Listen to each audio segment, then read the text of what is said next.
Máme útorok zápasnícku techniku a štvrtok boje. A tie boje, to je najťažší tréning z týždňa, zápasne normálne, full.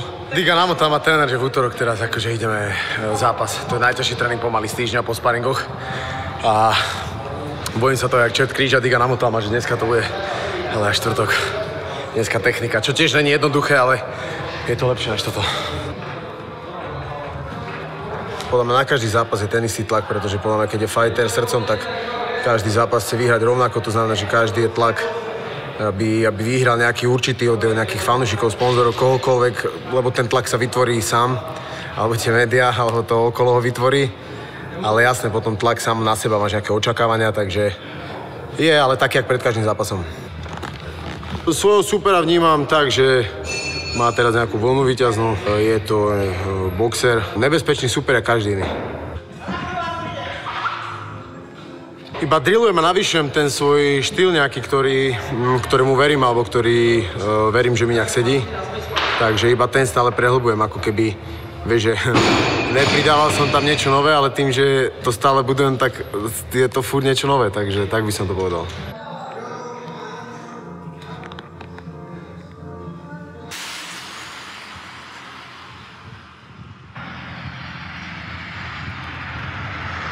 Teďka jdu welter, takže zase nemusím tu váhu tak pušovat, ale soustředím se už hlavně na jídlo, na dietu, na to, abych udělal váhu.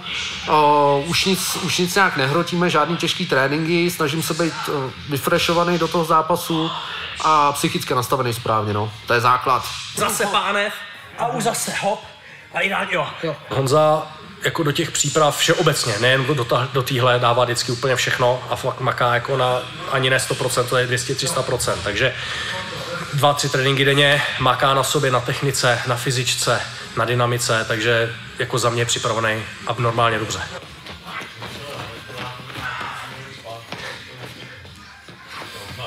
Škrtím trenéra.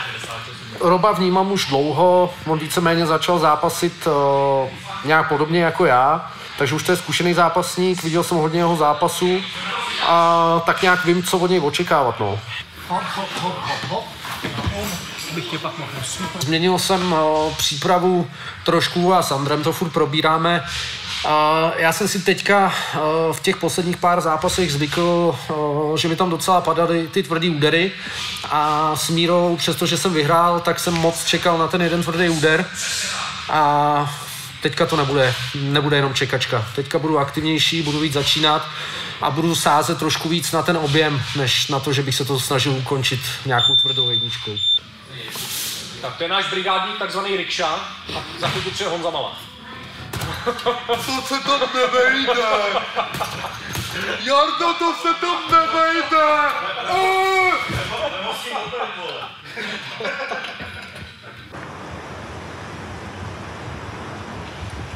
Ideme sa podívať na náš nový bytík, jak to pokračuje, protože měli jsme tam vodára od rána, měl nám zapojit záchody a sprchu a také věci.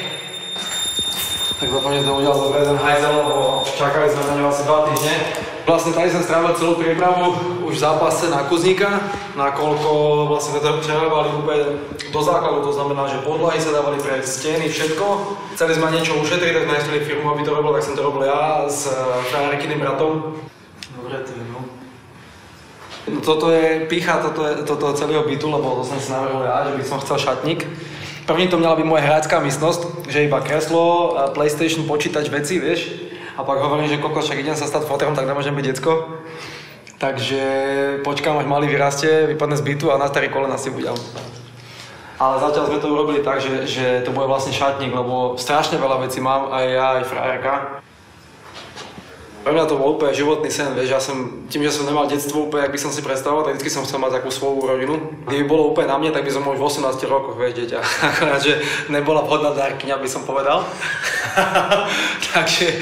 takže našťastie som to zbuchal ešte do 30-ky a neviem sa dočkať. Podľa mňa to bude ďalšia životná meta, jak sa o neho postarám a jak to celé bude, takže veľmi sa na to teším.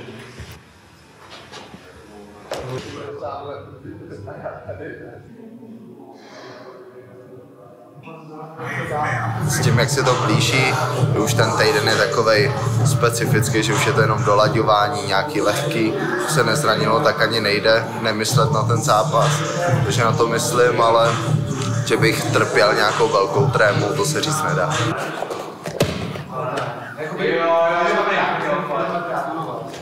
Váhu schazuju si myslím tak úměrně, tak samozřejmě, že to není úplně příjemný, ale dokážu se s tím popasovat, protože disciplínu mám a vím, proč to dělám.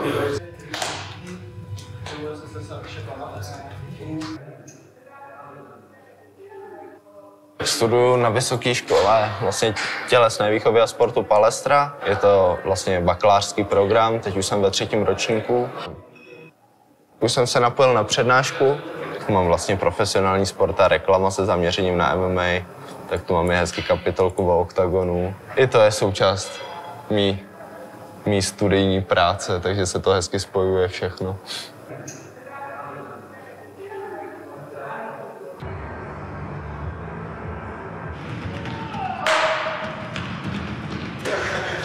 Trénink otrasný, ako vždycky.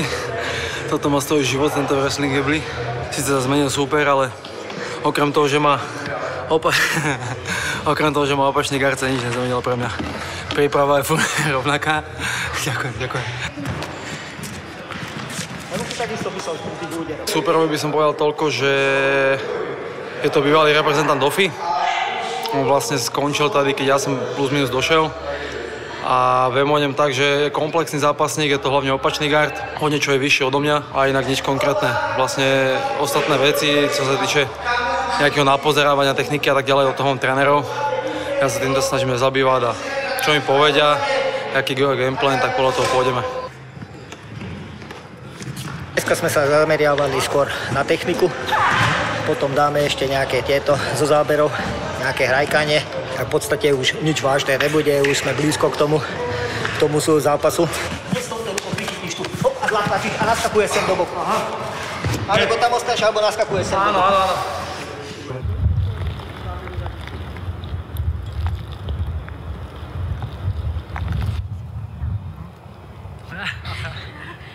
Si myslím, že většina lidí ho zná jako, že je hodně sebevědomý a že to jako dává znát.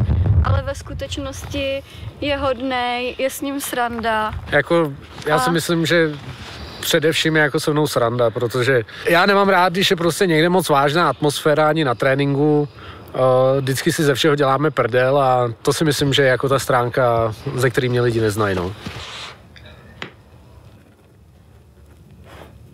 Já si myslím, že jako není žádný nervák, nebo že by to nějak jako špatně snášel. To bylo třeba jako dřív, že neměl ještě jako vychytaný třeba to schazování a tak. Jak všichni říkají fighteři, jako že 14 dní, 3 týdny před tím zápasem kvůli té dietě se s nima nedá vydržet, tak jo, to já jsem naštěstí nikdy neměl. Jako se mnou se nedá vydržet celý rok, takže nic novýho. Ne.